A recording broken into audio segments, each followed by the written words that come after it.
वो आरोप ये आता है कि नरेश मीणा जी आप अपनी पार्टी को हराने के लिए ही चुनाव में मैदान में उतरा। राजस्थान की राजनीति मुद्दों से ज्यादा जाति समीकरणों पे चलती है। जब इस हाड़ौती में मैं देखता हूँ जहाँ धाकर समाज, मीणा समाज, गुर्जर समाज, माली समाज आज भी कांग्रेस और बीजेपी में भिखारी बन के बैठा है। अभी चेतन मीणा आया, रामनारायण जी की जगह मीणा ही आया ना, मीणा की जगह मीणा आया ना।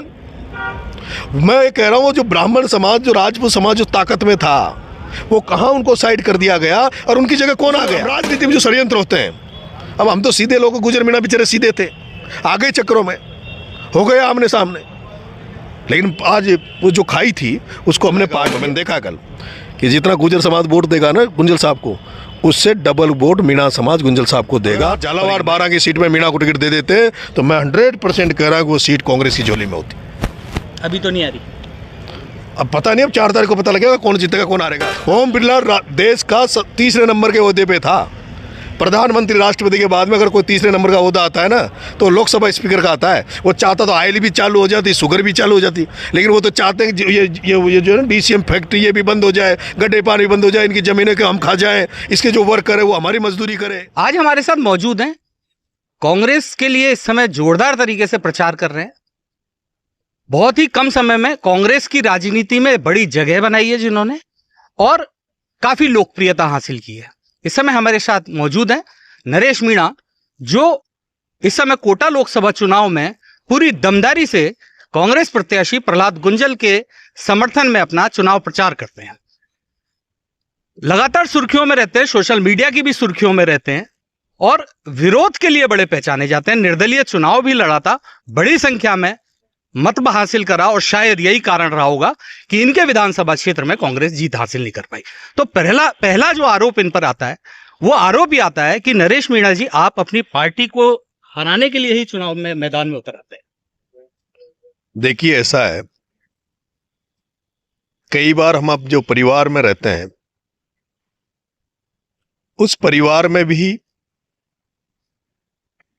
जब किसी परिवार के सदस्य को ये लगता है कि परिवार में मेरी अहमियत नहीं है, परिवार में जितना मुझे मान सम्मान मिलना चाहिए उतना नहीं मिलता है, तो उस परिवार में एहसास कराने के लिए, नोटिस में आने के लिए कई बार कई लोग परिवार में भी नाराजगी व्यक्त करते हैं, घर से दूर चले जाते हैं, फिर घर वाले मनाते हैं, उसके बाद फिर से वो बगावत नहीं है, वो संगठन में, पार्टी में जो लोग बैठे हैं, कुछ लोग ऐसे बैठे हैं जिनका कोई जन आधार नहीं है, जिन्होंने कभी कोई चुनाव नहीं जीता है, लेकिन वो ऐसी जगह पहुंच गए कि वो लोग जो जन आधार वाले लोग हैं, जो जिनके साथ जनता लगी हुई है, उनको जब आगे आने नहीं देना चाहते, और जो पार्टी में बहुत सारे लोग ऐसे बैठे हैं जो आज भी ईमानदार हैं, जो चाहते हैं कि जनाधार वाले लोग, अच्छे लोग पार्टी में काम करें, पार्टी में जुड़े, उनको पार्टी मौका दे, अवसर दे, और जब बार बार अवसर नहीं मिले तो अपनी अहमियत दिखाने के लिए, अपनी ताकत का एहसास कराने के लिए कई बार नाराजगी व्यक्त करनी पड़ती है। और यही कारण है कि जब मैंने टिकट नहीं दिया तो निर्दलीय चुनाव लड़ा, लेकिन चुनाव लड़ने के बाद ये पार्टी को भी एहसास हुआ, टिकट काटने वालों को भी एहसास हुआ, और यह एहसास हुआ कि हमने उस टिकट पर, उस सीट पर अगर उचित चयन किया होता, नरेश मीणा को टिकट दिया होता, तो नरेश मीणा चुनाव भी जीत कर आते और अन्य सीटों पर भी उसका फायदा मिलता। करीब 40,000, करीब 44,000 मेरे मत आए और मात्र 20 दिन में आए, लेकिन उस चुनाव का असर पूरी हाड़ौती पे पड़ा और आज भी वो असर दिख रहा है चारों तरफ। आप अपने क्षेत्र में प्रमोद जैन भाया के खिलाफ भी बड़े दबंगाई तरीके से लड़ते हैं, वो उनका तो अच्छा खासा जनाधार है। कौन सा जनाधार है? बिना पार्टी के चुनाव लड़ ले जी, पता चल जाए कब जीते हैं। वो गया जमाना, और किनसे जीते हैं वो जमाना गया, किनसे जीते हैं वो सब दुनिया जानती है। पता लगे ना, निर्दलीय चुनाव लड़ते हैं जो पता चलता है कितने वोट आते हैं, कितने लोग साथ में, लग जाएगा पता। मेरी कोई प्रमोद जैन भाया जी से लड़ाई नहीं है, मेरी लड़ाई कांग्रेस पार्टी को शुद्धिकरण की लड़ाई है।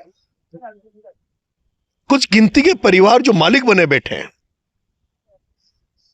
कुछ ही परिवार जो ये चाहते हैं कि हमारे अंडर में कांग्रेस रहे, उनसे मैंने लड़ाई लड़ी। और आपने देखा होगा ना, मैंने तो कहा कि एक ही परिवार में सांसद बने, एक ही परिवार में एमएलए बने, एक ही परिवार में मंत्री बने, उन्हीं के बेटे यूथ और एनएसयूआई की राजनीति करे, उन्हीं के बेटे जिला प्रमुख बने, उन्हीं के परिवार में सब कुछ हो। तो बाकी जो कांग्रेस पार्टी में हजारों लोग, लाखों लोग जो काम कर रहे हैं, वो भी तो बेचारे इसीलिए मेहनत करते हैं, इसीलिए झंडा उठाकर पार्टी को मजबूत करते हैं ताकि उनको भी कभी मौका मिले। तो वो विरोध किसी व्यक्ति का नहीं था, वो पार्टी में ये दिखाने के लिए था कि भाई और लोग भी हैं, एक ही व्यक्ति के अनुसार आप पार्टी नहीं चला सकते। क्या भाया का विरोध अभी भी जारी रहेगा आपके? देखो, मेरे भाया से ना तो कल कोई बेर था, ना आज कोई बेर है। जिस दिन प्रमोद जैन भाया कांग्रेस के आम व्यक्ति को, जो कांग्रेस पार्टी का सच्चा हितैषी है, उसको मन से गले लगा लेगा, उस दिन भाया हमारा है। कांग्रेस का हर कार्यकर्ता हमारा है, कांग्रेस पार्टी हमारी है। क्या अभी तक वो इस स्तर पे पहुंचे, नहीं पहुंचे? मुझे दुख होता है, मैं जब इस हाड़ौती में देखता हूं, जब आप सोशल इंजीनियरिंग की बात करते हो, जब जातीय समीकरणों की बात करते हो, और राजस्थान की राजनीति मुद्दों से ज्यादा जातीय समीकरणों पे चलती है। जब इस हाड़ौती में मैं देखता हूं, जहां धाकड़ समाज, मीणा समाज, गुर्जर समाज, माली समाज आज भी कांग्रेस और बीजेपी में भिखारी बन के बैठा है। जिला परिषद डायरेक्टर के टिकटों के लिए हमें दूसरों के दरवाजे पे जाना पड़ता है, और उन लोगों को मालिक बना रखा जिनका कुछ नहीं है। एक ये भी रहती है, आपने छबड़ा से चुनाव लड़ा, निर्दलीय प्रत्याशी तो बड़ा तो रहा, लेकिन फिर आपने दौसा से टिकट की दावेदारी कर दी। वो क्षेत्र विशेष या फिर जाति विशेष? देखो, ऐसा है, चुनाव लड़ना चाहते हैं, रणथंभौर के शेर को रणथंभौर में नहीं रख सकते आप। वो कभी घूमता फिरता मध्य प्रदेश तक चला जाता है, कभी अलवर में सरिस्का तक चला जाता है। नरेश मीणा को आप क्षेत्र से नहीं बांध सकते, नरेश मीणा पर आप केवल एक जाति विशेष का टैग नहीं लगा सकते। मैं दिन भर रात भर जनता के बीच में रहता हूं।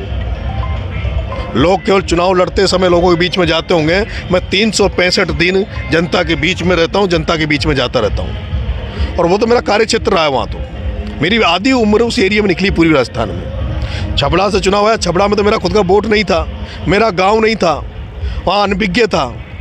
गया, लोगों के बीच में गया, लोगों से आशीर्वाद मांगा, 44 लोगों ने आशीर्वाद दिया।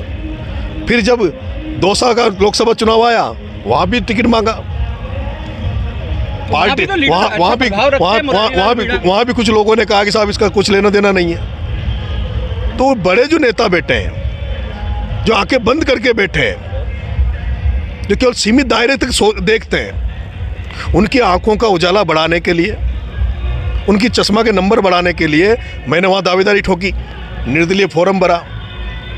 अगर निर्दलीय फॉर्म भरने के बाद कोई मनाता नहीं, कोई बोलता नहीं, तब तो मान लेता भाई मेरी दुकान में सामान नहीं है। पर पार्टी के बड़े नेताओं ने बात की, मैंने उनसे नाराजगी जताई और कहा कि साहब, राजस्थान की राजनीति में एक बहुत बड़ा वर्ग है मीणा समाज, और उस मीणा समाज में आज की तारीख में बहुत सारे छात्र राजनीति से युवा आते हैं, पंचायत राजनीति से आते हैं, लेकिन चंद परिवारों ने उस मीणा समाज की राजनीति में भी कब्जा कर रखा है। उन्हीं के बेटे टिकट मांगते हैं, उन्हीं के बच्चे टिकट मांगते हैं, उनकी पत्नियां टिकट मांगते हैं, उनके भतीजे टिकट मांगते हैं। अगर ऐसा ही चलता रहा तो राजस्थान में जो मूल वोट है कांग्रेस की, जो मूल पूंजी है मीणा समाज, वो आपसे दूर चला जाएगा। लेकिन जब मैंने नामांकन डाला, मैंने फॉर्म डाला, उसके बाद पार्टी के बड़े नेताओं ने मेरे से बात की, वो मेरे से कन्विंस हुए, संतुष्ट हुए, और हो सकता है उसका फायदा भी आपको दौसा और अगर माधोपुर की लोकसभा चुनाव में मुझे कन्फर्म है कि दोनों सीट कांग्रेस जीत रही है।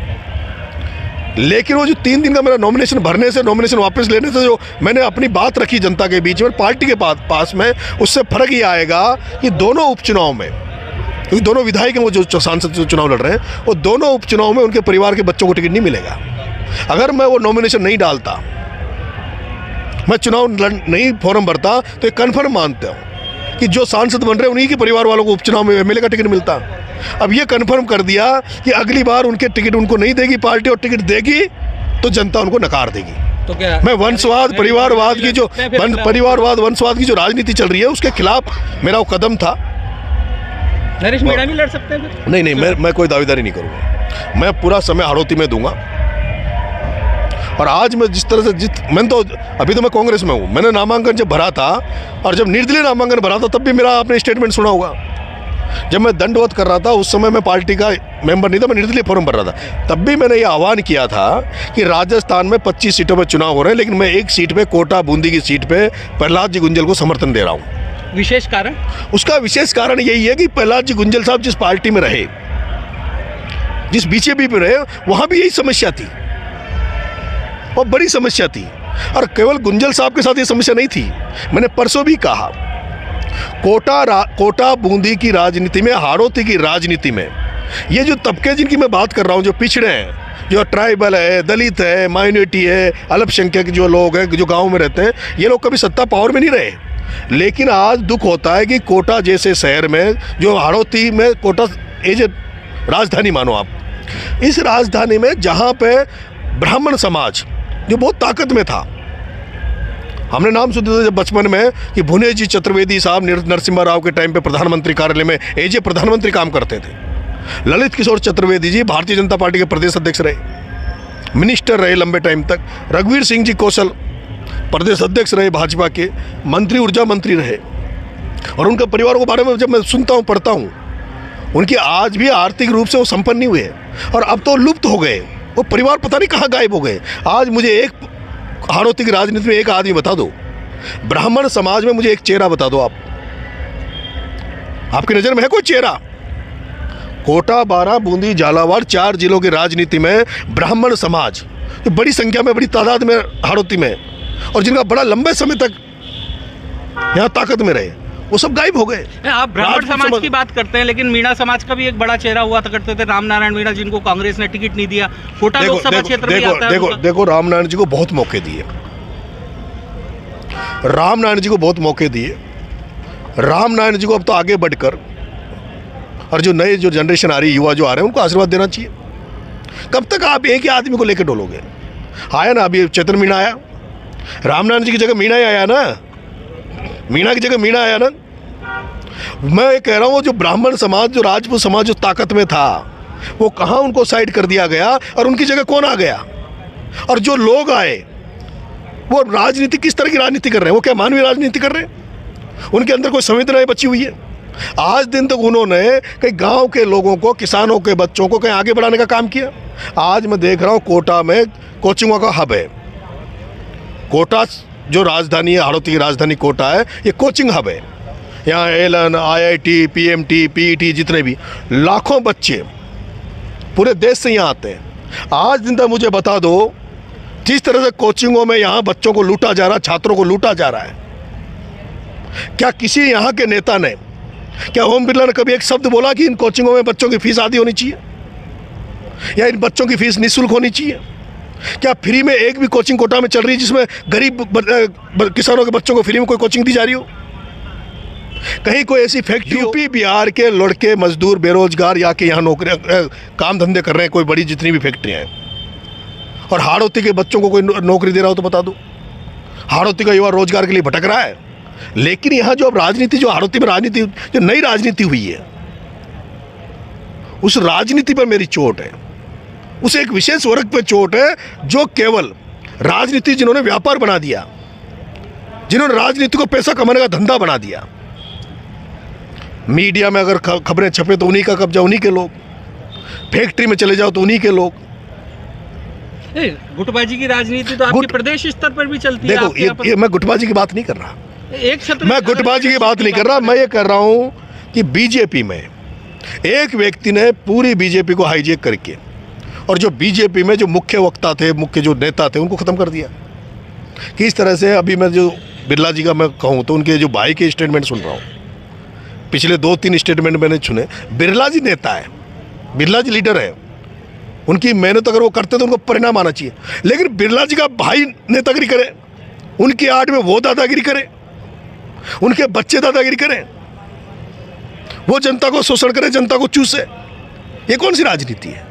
आज मैं अगर राजनीति में आऊँ कभी, और मेरी राजनीति, मैं मेहनत करता हूँ, दिन रात मेहनत करता हूँ, और मेरी राजनीति का फायदा मेरे भाई जो कुछ नहीं करे, जिन्होंने कहीं झंडा नहीं उठाया, जिन्होंने कहीं पार्टी में काम नहीं किया, वो लोग अचानक से मेरी मेहनत पर वो उस मेहनत को कमा कर खाना चाहे, वो दुनिया का उठाना घात करे, तो ये ठीक थोड़ी, ये जायज़ थोड़ी। नेता के परिवार का इन्वॉल्व होना राजनीति में सही मानते हैं आप या गलत मानते हैं? देखो, नेता का परिवार में बहुत सारे लोग हैं ना राजनीति में, आए ना हमारे कांग्रेस पार्टी में सचिन जी पायलट साहब को देखो।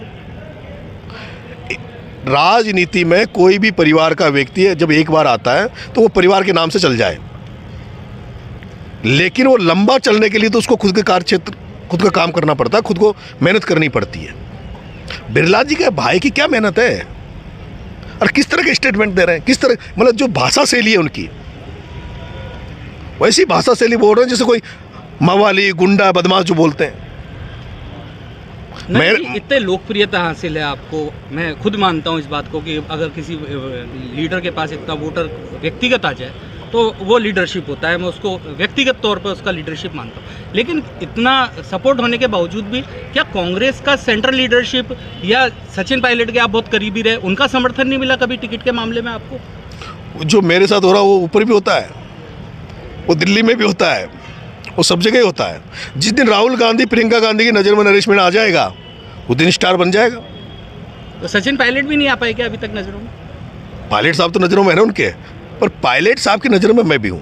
पर आज आप पायलट साहब का जो भाई सब जगह अभी भी टिकटों में सबका रहता है, लेकिन मैंने जिन लोगों का विरोध किया, मैं जिन सिद्धांतों के साथ जिनसे लड़ा, अगर मैं चाहता तो मुझे टिकट भी मिल जाता, और मुझे तो ऑफर दिया था, सभी तरह से ऑफर दिए थे।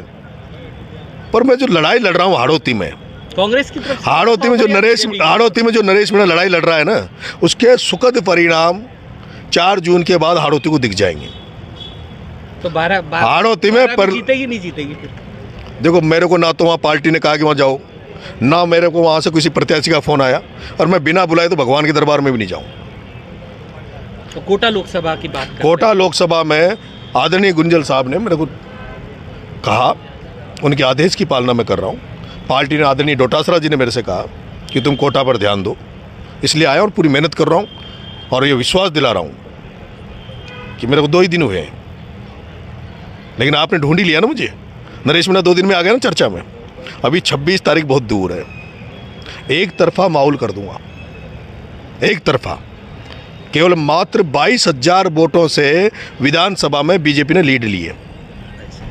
इस जो विधानसभा चुनाव निकला है उसमें मात्र 22,000 वोटों की लीड थी। कोटा उत्तर में चले जाओ तो कांग्रेस और बीजेपी का वोट, वो जो बीजेपी के वोट जो गुंजल साहब के आए हैं उसमें थोड़े बहुत ही कटेंगे, टोटल वोट गुंजल साहब को आएंगे। मैं पिछले 2 दिन से गुंजल साहब के साथ हूँ। जो कांग्रेस, जो यहाँ पे जो कांग्रेस के कार्यकर्ताओं में, कांग्रेस के वर्कर्स में बहुत दिनों से एक निराशा छाई हुई थी कि यार कोई दमदार लीडर नहीं है, कोई ऐसा लीडर नहीं मिल रहा जिसके पीछे खड़े होकर हम कांग्रेस के नारे लगाएं, कहीं कुछ हो जाए तो निडर होकर हम सत्ता से टकरा सकें। जब से प्रहलाद जी गुंजल साहब ने कांग्रेस पार्टी ज्वाइन की है, पूरी हाड़ौती में, नोट कोटा बूंदी, कोटा बूंदी 12 जलावाड़ में कांग्रेसियों में एक अपार उत्साह आया है, ऊर्जा का संचार हुआ है। लोगों को लगने लगा कि अब एक किसान का बेटा कांग्रेस की पार्टी में आया है, और अब जो लोग पीछे रह गए थे, जो जन आधार था, जिनके पास लोग थे, उन सबको लगने लगा कि अब गुंजल साहब के आने के बाद हम सबको कांग्रेस में आगे बढ़ने का मौका मिलेगा। वो पूरी ऊर्जा के साथ गुंजल साहब के साथ लगे हुए हैं। दूसरा, मैंने देख रहा हूँ 2 दिन से मैं गुंजल साहब के साथ था, मैं गुंजल साहब को जो देख रहा था, उनके पास फ़ोन आ रहे थे, जो लोग उनसे मिल रहे थे। सांगोद भी गया, कल केशवराय पाटन भी गया। 70% भारतीय जनता पार्टी के लोग, जो छोटे वो भाई हैं उनके, बिरला जी, अब बिरला जी के जो कार्यकर्ताओं से जो पीड़ित थे, जो परेशान थे, जो घुटन में थे, जो सोच रहे थे कि कभी हमें मौका मिलेगा, ऐसे 70% जो गुंजल साहब ने, जिनको भारतीय जनता पार्टी में इतने दिन तक सर्वाइव किया, जिनको साथ लेके चले, जिनको पार्टी में उन्होंने विचारधारा पर उसको जोड़ा, वो 70% लोग आज गुंजल साहब के साथ हैं। मैं आपको जातिवाद से नहीं जोड़ना चाहता और चाहूँगा भी नहीं, इसको बाकी लोग भी जोड़े, मेरे दर्शक भी आपको जातिवाद से जोड़े, लेकिन एक बड़ा टिपिकल सवाल है कि जब गुर्जर आंदोलन हुआ तो गुंजल साहब बड़े मुखर रहे उसके दौरान, और उस समय एक मीणा और गुर्जर समाज में खाई के रूप में डेवलप हुई कि यार मीणा और समाज आपस में टकरा हुआ है। आप क्या मानते हैं, आज उस समय की स्थिति और आज की स्थिति में बदलाव है, और बदलाव है तो क्यों है? देखो, गुर्जर मीणा आंदोलन जो था वो गुर्जर समाज को अधिकारों का आंदोलन था, और एक ऐसा ऐतिहासिक आंदोलन था जो देश में शायद पहला आंदोलन था जिसमें इतना बड़ा जन सैलाब, और जिस तरह से कर्नल साहब ने उसका लीडरशिप की, शहादत। और हाड़ौती में गुंजल साहब ने उसको लीड किया। वो मीणाओं के खिलाफ नहीं था वो आंदोलन, वो आंदोलन मीणाओं के खिलाफ नहीं था। वो शुरू में इस तरह का भ्रमित कर दिया था दोनों समाजों में मुठभेड़ कराने के लिए, क्योंकि गुर्जर मीणा जब आंदोलन जब चालू हुआ था, मैं उस आंदोलन में भी रहा हूँ, मैं मीणा समाज की तरफ से पूरी ताकत के साथ उस आंदोलन में शामिल हुआ। लेकिन उस आंदोलन में जब शुरुआत हुई, उसके पहले राजस्थान की कांग्रेस में नमो नारायण जी का एक बड़ा ओहदा था, बड़ा कद बढ़ गया था। और नमो नारायण जी जो पूर्वी राजस्थान से आते हैं, उनका पूरे राजस्थान में गुर्जर मीणा किसान कम्युनिटी उनके साथ थी। और पंजाब केसरी से लेकर टाइम्स ऑफ इंडिया, BBC, सब जगह इस खबर चल रही थी कि नमो नारायण जी राजस्थान के CM हो सकते हैं एज ए ट्राइबल चेहरा। तो उनको रोकने के लिए कि नमो नारायण जी को कैसे रोका जाए, पूर्व से लेकर दक्षिण, ये जो राजस्थान है जहाँ गुर्जर मीणा एक साथ रहते हैं, इनको कैसे लड़ाया जाए, इनको कैसे दूर किया जाए, तो प्लानिंग के साथ दोनों समाजों में देश उत्पन्न किया जाए। और उसके बाद थोड़ा नुकसान भी हुआ। प्लानिंग किसने के द्वारा हुई आपकी? उसी अब राजनीति में जो षड्यंत्र होते हैं, अब हम तो सीधे लोग, गुर्जर मीणा बेचारे सीधे थे, आगे चक्रों में हो गए आमने सामने। लेकिन आज वो जो खाई थी उसको हमने पाट दिया। पायलट साहब ने के साथ नरेश मीणा ने देखे जिस तरह से हम पिछले कई सालों से काम कर रहे हैं, आज कहीं भी आपको गुर्जर मीणा में कोई फ्रैक्शन नहीं मिलेगा। मैं यहाँ आया तो मेरे को सुनने में आया कि यहाँ भी BJP का प्रत्याशी चाहता था कि गुंजल साहब के प्रति मीणाओं में देश तक पे मतलब इस तरह का भ्रम फैलाया जाए कि ये तो गुर्जर है, ये फलाना है। पर जब मैं 2 दिन से आया हूँ, मैं कल जब सांगोद गया, मैंने देखा, बाकी जगह तो छोड़ो, पर मेरे जो स्वजातीय जो गांव थे उनमें जिस तरह से घोड़ी पे बिठा के और जिस तरह से DJ पे गुंजल साहब का स्वागत हुआ, मैं ये मानता हूँ ये कंपटीशन चला गाँव में। मैंने देखा कल कि जितना गुर्जर समाज वोट देगा ना गुंजल साहब को, उससे डबल वोट मीणा समाज गुंजल साहब को देगा और एक नया इतिहास इस हाड़ौती में रचा जाएगा। तो ये थे नरेश मीणा जो बता रहे हैं इस बार हाड़ौती में गुर्जर और मीणा साथ आके एक नया इतिहास भी रचेगा और बाकी जातियों का समर्थन भी प्राप्त होगा। लेकिन अभी तक वो स्पष्ट रूप से यह नहीं उन्होंने बोला कि हाड़ौती के अंदर कांग्रेस कोटा बूंदी की सीट तो जीत रही है, लेकिन क्या 12 की सीट भी जीतेगी, इसको लेकर शायद नरेश मीणा अभी भी संशय की स्थिति में है और वो इस विषय पर खुल के कुछ बोलना नहीं चाहता। बुलाया नहीं तो नहीं गए उधर, जो बुलाएगा उसके यहाँ जाएंगे, बिना बुलाए जाएंगे क्या? राजस्थान में 25 सीटों पर चुनाव हो रहे हैं। अभी CP जोशी साहब का निमंत्रण आया भीलवाड़ा के लिए, CP जोशी साहब ने बुलाया। दो कॉन्स्टिट्यूंसी हमें दुख है। कैलाश मीणा जी कांग्रेस ही थे, उनका टिकट काटा गया, 60,000 वोट लेके गए। अभी कांग्रेस ज्वाइन करना चाह रहे थे, कांग्रेस ज्वाइन नहीं करने दी। जब आप कैलाश मीणा जो आदमी 60,000 वोट ले जाए उसको ज्वाइन नहीं करने दोगे तो आपका तो नुकसान होना ही है ना। और कैंडिडेट ही जब जीतने की मन नहीं रखे, कई कैंडिडेट मैंने ऐसे भी देखे हैं जो कहते हैं पार्टी ने जबरदस्ती टिकट दे दिया, माको तो मन ही कोई ना चो, तो ताको मन कोई ना जो कायम लड़ रहा है। अब जब कैंडिडेट का मन नहीं है तो फिर आम आदमी कहाँ से उसको वोट देगा? पाटन से भी एक कैंडिडेट थे शैलेंद्र यादव, वो भी बड़ी डिमांड कर रहे थे टिकट की। तो जिसको टिकट मांगा उसको देना चाहिए था, जिसने टिकट मांगा उसको देना चाहिए था। जो टिकट ही नहीं मांग रहा, जिसका मन ही नहीं चुनाव लड़ने का। मदन लाल वर्मा भी थे। अब पता नहीं, मैं तो शैलेंद्र जी का नाम आपने कहा तो मैं जानता हूँ, पर शैलेंद्र जी को टिकट देते नया खेल हो जाता। वहाँ सबने कहा, सारे कांग्रेसियों ने कहा कि उस सीट में मीणा को टिकट दे दो। अगर आज झालावाड़ 12 की सीट में मीणा को टिकट दे देते तो मैं 100% कह रहा हूँ कि वो सीट कांग्रेस की झोली में होती। अभी तो नहीं आ रही, अब पता नहीं, अब 4 तारीख को पता लगेगा कौन जीतेगा कौन हारेगा। मैं तो कह रहा हूँ आपके चैनल के माध्यम से कह दो भाई कांग्रेस को वोट दीजिए। कांग्रेस को वोट तो घोषणा करी थी, कोटा में लाखों वोटों से जीतेंगे,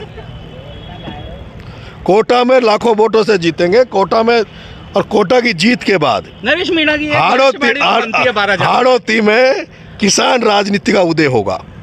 हाड़ौती की सड़कों पर गुंजल साहब के चुनाव जीतने के बाद, जैसे दिल्ली बॉर्डर पर किसानों के आंदोलन हुए, किसानों के हकों के लिए, अधिकारों के लिए, हम कल गए केशवराय पाटन में जहाँ शुगर मिल बंद पड़ी है। हम झाला छबड़ा में देखते हैं थर्मल पावर प्लांट है, उनमें युवा, यहाँ का लोकल युवा बेरोजगारी के लिए भटक रहा है। आपका गड्ढे पान में यहाँ का युवा बेरोजगारी के लिए भटक रहा है। जो भी जितने भी कोटा में जो छात्र पढ़ रहे हैं ना, उन छात्रों से मैं आपके चैनल के माध्यम से हाथ जोड़ के निवेदन कर रहा हूँ, गुंजल को चुनाव जिता दो। ये एलन फेलन है ना, इनमें सब में फीस माफ करा देंगे, इनमें सब में फीस माफ करा देंगे। IL भी बंद हो गई। हाँ तो ये मैं कल भी कहा, गुंजल साहब ने भी कहा कि वो शुगर मिल भी चालू हो जाएगी, IL भी चालू। क्यों बंद हुई है फैक्ट्रियाँ?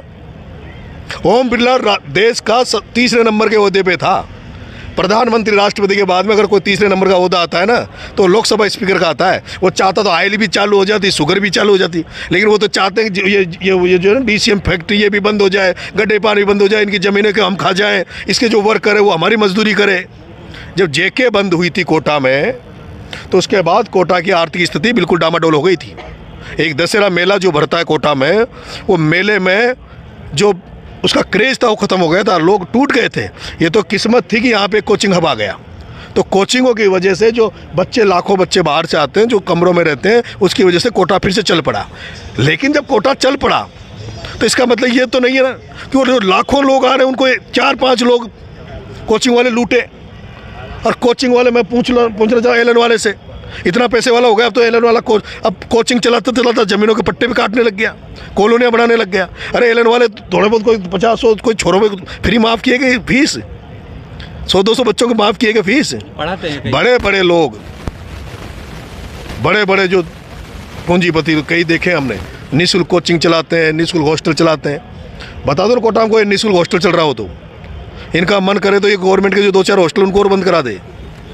गुंजल साहब चुनाव जीत गए ना तो यहाँ के छात्रों के लिए, युवाओं के लिए, किसानों के लिए सड़कों पर उतरेंगे और ऐसे आंदोलन करेंगे जो हाड़ौती में नहीं पूरे देश में नहीं देखे हों। तो ये नरेश मीणा जी हैं जो कोटा बूंदी लोकसभा क्षेत्र पर और 12 झालावाड़ क्षेत्र में इन्होंने अपनी खुलकर राय व्यक्त करी है।